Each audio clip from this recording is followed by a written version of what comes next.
আমি যে এখন থাকবো কোথায় সেই জায়গাটা আমার নাই, রাস্তায় মাল সামানা মানুষের বাসায় বাসায় ফালানো।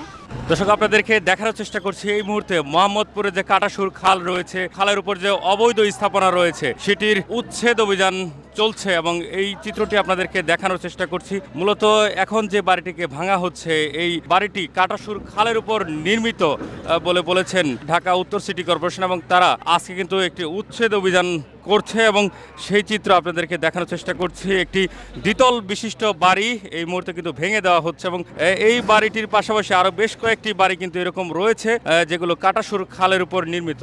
আমরা দেখছি ঢাকা উত্তর সিটি কর্পোরেশনের এই উচ্ছেদ অভিযান। এখানে যৌথ বাহিনীর সদস্যরা উপস্থিত রয়েছেন সেনাবাহিনীর সদস্যরা, রয়েছে পুলিশ এবং পাশাপাশি ম্যাজিস্ট্রেটের উপস্থিতিতে কিন্তু আজকের এই অভিযানটি চলছে। উত্তর সিটি কর্পোরেশনের লোকজনও রয়েছেন এবং পুরো উচ্ছেদ অভিযানটি চলছে মোহাম্মদপুরের যে মেট্রো হাউজিং রয়েছে সেই মেট্রো হাউজিংয়ের পাশে যে কাটাসুর খাল রয়েছে সেই কাটাসুর খালের ভিতরে কিন্তু এই উচ্ছেদ অভিযানটি চলছে। সেই খালের উপর নির্মাণ করা হয়েছিল, এই জন্য কিন্তু এই বাড়িটিকে ভেঙে ফেলা হচ্ছে এবং সেই চিত্রটি কিন্তু আপনাদেরকে দেখানোর চেষ্টা করছে।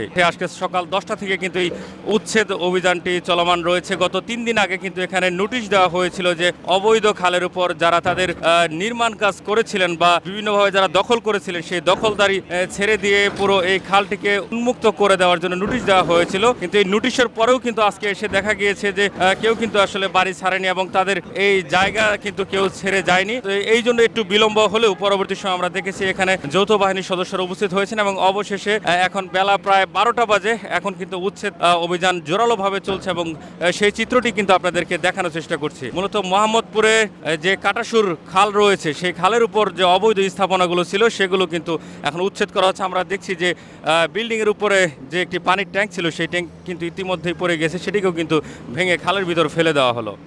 এটা ফারুক সাহেবের। ফারুক সাহেব উনি কি? এই বিল্ডিং এর মালিক ছিল। উনি কি করে উনি জানেন আপনি? উনি ব্যবসা করে। ব্যবসা করে। এই আজকে নাই এখানে উনি তো ছিল পরে ছিল তো, এখন নাই, এখন হয়তো আছে আশেপাশে। একটু দাঁড়ান, এক মিনিট দাঁড়ান, আমরা চলে যাচ্ছি। বুঝতে পারছি কিন্তু মন মানসিকতা নাই ওরকম কথা বলা। মনে করেন যে আমি যে এখন থাকবো কোথায় সেই জায়গাটা আমার নাই, রাস্তায় মাল সামানা মানুষের বাসায় বাসায় ফালানো। এখন যে আমি রাতটা 2টা বাচ্চা আছে, আমার রাতটা কই কাটাবো সেইটারই কোনো নিশ্চিত নাই। তো আমি কিভাবে কথা বলবো বলেন? আগে নোটিশ করে না আপনাদের? না, উনি বলছে যে ওনারা চেষ্টা করতেছে, আমাদের জানাইছে, বলছে যে জানাবো। তা আমরা তো ভাবছি সে বাড়িওয়ালা, সে অবশ্যই জানাবে। আচ্ছা, যে নোটিশ দিয়েছিল যে অবৈধ জায়গা বা ভেঙে ফেলা হবে এরকম কিছু বলছে আপনাদেরকে? আমাদের কিছু এরকম বলে, আমাদের বলছে যে আমরা চেষ্টা করতেছি।